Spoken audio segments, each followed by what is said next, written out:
6. The Buddhist priest of Chongqing.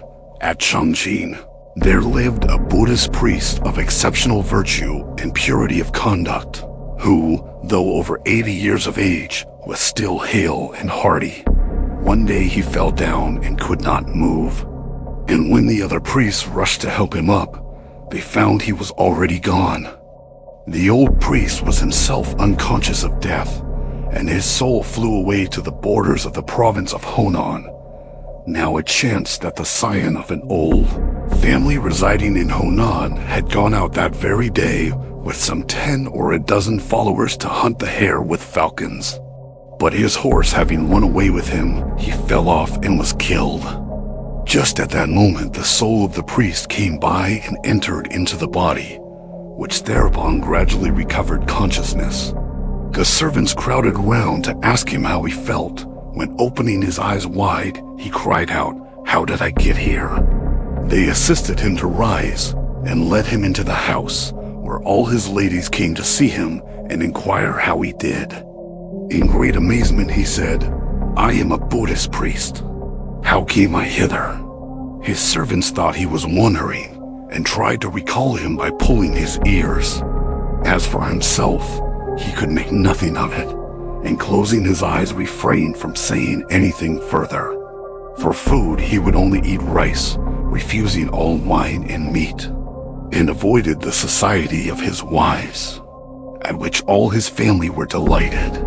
But no sooner had he got outside and stopped for a little rest than he was besieged by servants begging him to take their accounts as usual. However, he pleaded illness and want of strength, and no more was said. He then took occasion to ask if they knew the district of Chongqing, and on being answered in the affirmative, expressed his intention of going thither for a trip, as he felt dull and had nothing particular to do, bidding them at the same time look after his affairs at home. They tried to dissuade him from this on the ground of his having but recently risen from a sick bed. But he paid no heed to their remonstrances, and on the very next day set out. Arriving in the Chongqing district, he found everything unchanged, and without being put to the necessity of asking the road, made his way straight to the monastery. His former disciples received him with every token of respect as an honored visitor, and in reply to his question as to where the old priest was, they informed him that their worthy teacher had been dead for some time. On asking to be shown his grave, they led him to a spot where there was a solitary mound some 3 feet high, over which the grass was not yet green. Not one of them knew his motives for visiting this place, and by he ordered his horse, saying to the disciples, "Your master was a virtuous priest. Carefully preserve whatever relics of him you may have, and keep them from injury."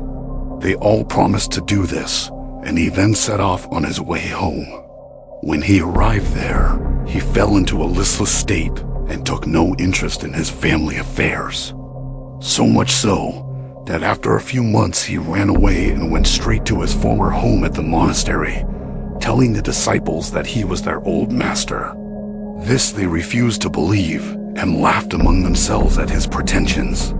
But he told them the whole story and recalled many incidents of his previous life among them, until at last they were convinced.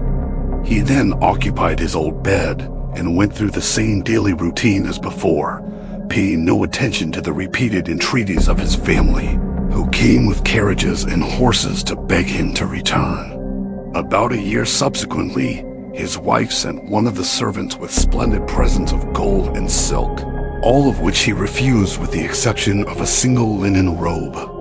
And whenever any of his old friends passed this monastery, they always went to pay him their respects, finding him quiet, dignified, and pure.